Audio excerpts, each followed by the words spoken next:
Bueno, seguimos aquí en Cuestión Ambiental. Gracias, Claudio. Qué linda música. Qué lindo para descansar un poco la cabeza de todos estos temas que bueno, hay veces que son muy agradables de tratar y hay otras veces que no, porque dan mucha bronca, dan mucha impotencia, da mucha, la verdad,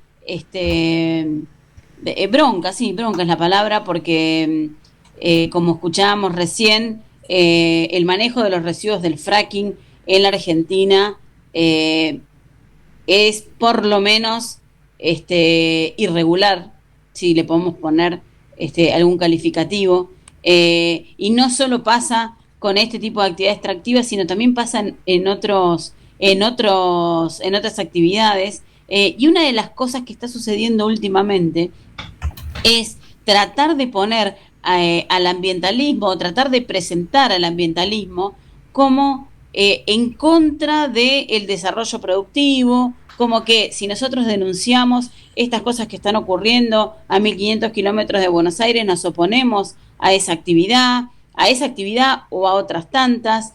Pero bueno, la verdad es que es un debate falso, porque además el ambientalismo nunca ha logrado frenar lamentablemente, ¿no? Ninguna de estas actividades y como vemos se manejan con absoluta y total impunidad. Y bueno, para hablar un poco de este tema, vamos a hablar con alguien que además es socióloga, entonces puede comprender como por qué está ocurriendo como este fenómeno. Ella es María Gabriela Merlinsky, es socióloga de la UBA, muchísimos años, estuvo abocada también a una causa que es emblemática, ¿no? Que es la causa Riachuelo, y a todas las aristas ecosociales que tiene esa causa y esa contaminación. Y bueno, y acaba de publicar un libro que se llama nada más y nada menos que es Toda ecología es política. Y claro que sí, toda ecología es política, porque si no diría, es jardinería, ¿no? Diría un brasileño. Pero le vamos a dar la bienvenida a Gabriela, que nos está escuchando, para que conversemos un poquito de esto. ¿Cómo estás, Gabriela? Gracias por ¿Qué, atendernos. qué tal, Laura? Buen día. Hermoso escucharte y hermoso escuchar esa música inicial, ¿no? Me conmueve. Gracias, sí, sí, ese es nuestro operador Claudio que pone y elige unas canciones buenísimas. Si me dejaste, cuento que el último disco de Pedro Aznar tiene una tapa que habla de uno que está inspirada en unos hongos que son unas redes de micorrizas que van bajo la tierra y se conectan y alimentan los árboles. Él está cada vez más enganchado con nuestros temas de ecología. Así que Bueno, me... eso nos viene bárbaro, eso nos Ujú. viene bárbaro porque de eso necesitamos, no solamente en Argentina, sino en América Latina, porque necesitamos que esas voces, que son las voces más populares o voces que son escuchadas por otros públicos y no por los públicos a los que por ahí están acostumbrados a escucharnos a nosotros, sino a gente que todavía no conoce tanto, ¿no? De esto, de nuestras relaciones con la naturaleza y de las propias relaciones que la naturaleza tiene entre sí, ¿no? Como esto que estás contando, de los hongos, estas funcionalidades. Pero no me quería demorar en eso, sino que quería que habláramos un poco de tu libro, Toda ecología es política. Empieza a ver, y empezó, te diría, muy fuerte en 2021, un intento, yo diría, con esta palabra nueva que existe, un intento de cancelación, ¿no?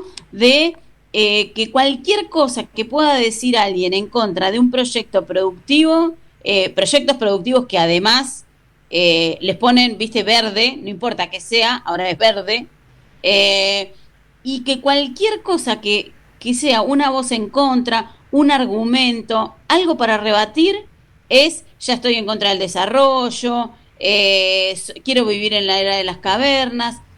¿Por qué pasa esto, Gabriela? ¿Qué es lo que está pasando? Bueno, si me permitís, vos decías al principio que a veces los sociólogos podemos ayudar un poco a comprender. Acá hay dos procesos que se juntan. Uno que es de más larga duración y que tiene que ver con el siglo XX, que es ese momento de gran aceleración en las tasas de extracción de los recursos naturales, en las emisiones de gases de efecto invernadero y en una crisis climática que ya dio todas las muestras en el siglo XX y que en el siglo XXI es difícil de ignorar, ¿no? La pandemia está conectada, o sea, lo que dio origen a la pandemia es parte del mismo proceso. Eso es estructural, eso lleva varios siglos, pero se aceleró en el siglo XX y nos afecta a todos de diferentes maneras a escala planetaria. Luego está América Latina y sus crisis periódicas y lo que los autores de una corriente que se llama ecología política llaman la persistente colonialidad de la naturaleza latinoamericana, que es que nosotros tenemos un intercambio desigual con el resto del mundo donde exportamos naturaleza, ¿no? Y como que nuestros ciclos de crecimiento económico, pongamos comillas a esa palabra, a ese concepto, están asociados a esos empujes brutales en la tasa de extracción de los recursos. Entonces, desde el siglo XXI en adelante, acordate que empezamos el siglo XXI con una crisis sistémica estructural brutal, ¿no? Que fue política, que fue institucional, lo que nos pasó en el 2001. Bueno, los gobiernos tratan de reciclarse desde esa crisis de la que no hemos podido salir, con intentos que van de gobiernos que llamamos neodesarrollistas a gobiernos neoliberales, como fue el caso de Macri. Pero en los dos casos se apoyan en esta palanca. No hay imaginación para otra cosa.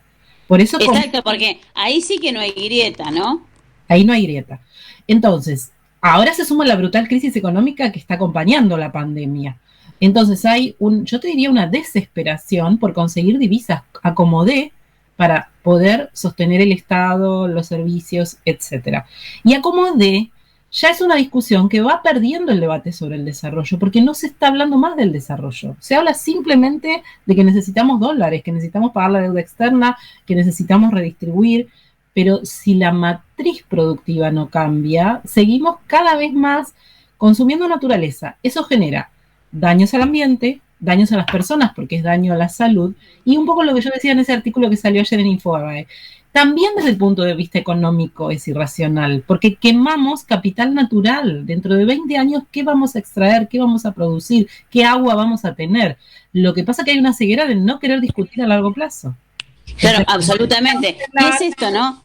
Y exacto, y es esto de, o sea, esto nos trajo hasta acá. Este sistema es el que nos trajo hasta acá. Entonces, si no cambiamos la bocha, vamos a seguir igual, digo, y acá otra vez, ahora vamos a citar a Einstein, digamos, no podemos encontrar nuevas soluciones haciendo lo mismo. Entonces, lo que, digamos, el planteo, o tal vez el planteo desde los sectores, yo odio llamarlos ecologistas o ambientalistas porque parece como si fuéramos, que no sé, que buscamos algo especial y la única cosa que buscamos es tener un planeta que sea posible para todos, ¿no? Y no para unos. Vos también decías esto, ¿no? Esta cosa de que hay como una corriente que intenta, que es obviamente liderada por el establishment, que lo que intenta es cambiar algunas cositas, ponerles otro título, pero en el fondo no cambia tanto.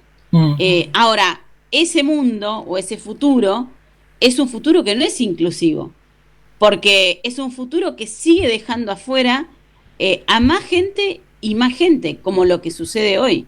Claro. En cambio, está la otra corriente que lo que propone es esto, es decir, bueno, a ver, repensemos un poco, porque digo, por ejemplo, ¿no? Movilidad eléctrica.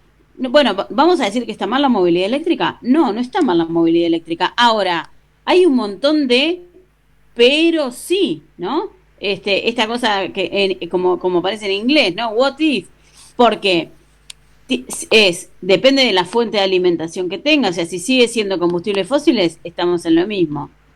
Si vamos a reemplazar solamente un auto a combustión interna por un auto eléctrico y nada más, también estamos en un problema, porque lo que tenemos que cambiar es la forma en que nos trasladamos, o es necesario trasladarse así. Digo, esta pandemia nos ha puesto en esa disyuntiva. ¿Hace cuánto que no nos movilizamos, por ejemplo, para ir a los microcentros o los downtown en las ciudades? ¿Y cómo vamos a generar esta nueva organización social?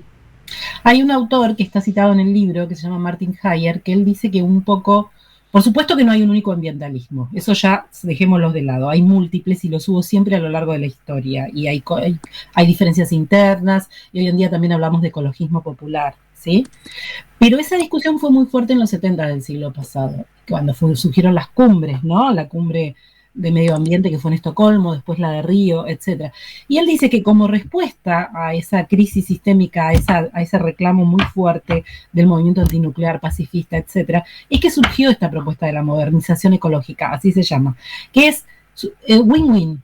Hagamos algo que sea ambientalmente aceptado, pero que además permita mayor acumulación. Y todas estas propuestas son así, porque la pregunta es quién va a usar el auto eléctrico, quién se va a poder desplazar con ese auto.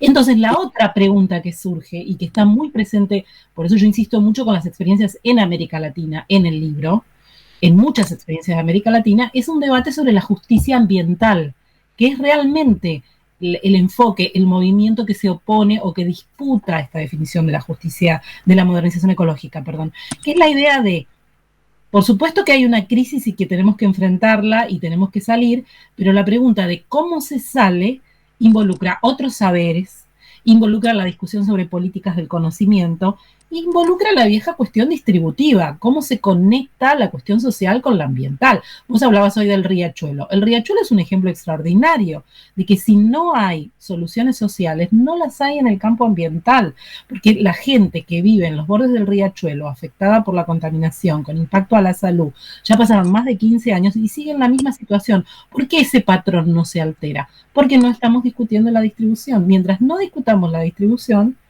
exacto, las soluciones van a ser cosméticas, sí, van a ser bonitas, van a ser muy amigables con el ambiente, el consumo. ¿Te acordás que yo tenía una cita en el otro libro que decía la deuda con el ambiente no se paga con botellas recicladas de plástico, sino con la vieja moneda de la justicia social? Bueno, pero ¿de qué metal es esa moneda? Eso es lo que tenemos que seguir discutiendo. Y yo creo que las grandes mayorías populares se tienen que involucrar y tienen que discutir esto, porque efectivamente no va a haber empleo para ellos en los próximos años y no va a haber tampoco empleo ni con las megagranjas porcinas, ni con el fracking, ni con la expansión de la minería, pues son actividades que generan muy poco empleo y que son de una escala, no nos olvidemos, subrayemos esta palabra, escala. Todas esas actividades no se dan a esa escala en los países de origen. Acá son muy descomunales. Entonces entran en una competencia brutal con los modos de vida local y con otras formas productivas del debate en Chubut, que es un debate valeroso de las asambleas y las organizaciones, es que Chubut tiene otras opciones. Lo que pasa es que las cancelan, hablando de cancelación, para que solo quede la minería como algo viable. Y sabemos que no lo es, que no es así, que hay otras alternativas. Absolutamente, absolutamente. Mira, Gaby, sabes que ya se me terminó el programa. Pasa. Sí, no, tremendo. Quiero volver a invitarte, porque Dale. sí, porque me gustaría hablar esto, porque esto que vos decís de las escalas es fundamental. Está pasando, por ejemplo, ahora en California, ¿no? Nosotros no tenemos nada contra la cosecha de marihuana, pero cuando la marihuana empieza a explotarse de un modo industrial, también empieza a ser un problema, porque digamos, la escala tiene un problema y trae un problema que, bueno, obviamente la escala está arrastrada por el capitalismo. Sí, y te interrumpo un segundo porque no nos queda tiempo. Y no te olvides de Colombia. Colombia tiene hace 30 años un problema gravísimo de contaminación con glifosato, pero casos gravísimos que ni se conocen, porque ahí está también la discriminación racial, porque cultivan marihuana con glifosato, usan el glifosato para eso. Bueno, prometo, te vuelvo a invitar, volvemos a hablar. Dale, seguimos. Yo encantada. Encantada. Muchísimas gracias. Un abrazo. Era entonces María Gabriela Merlinski, autora de el libro Toda ecología es política, lo acaba de editar la editorial Siglo XXI, vayan, cómprenlo, está espectacular, tiene un montón de debates sobre esto, pero bueno, ya se me fue el programa, así que lo que me queda es agradecerle. Claudio Pérez está en la operación y en la musicalización, Natalia Medina en la producción y los dos genios de Patricia González y José Luis Orsi como productores ejecutivos.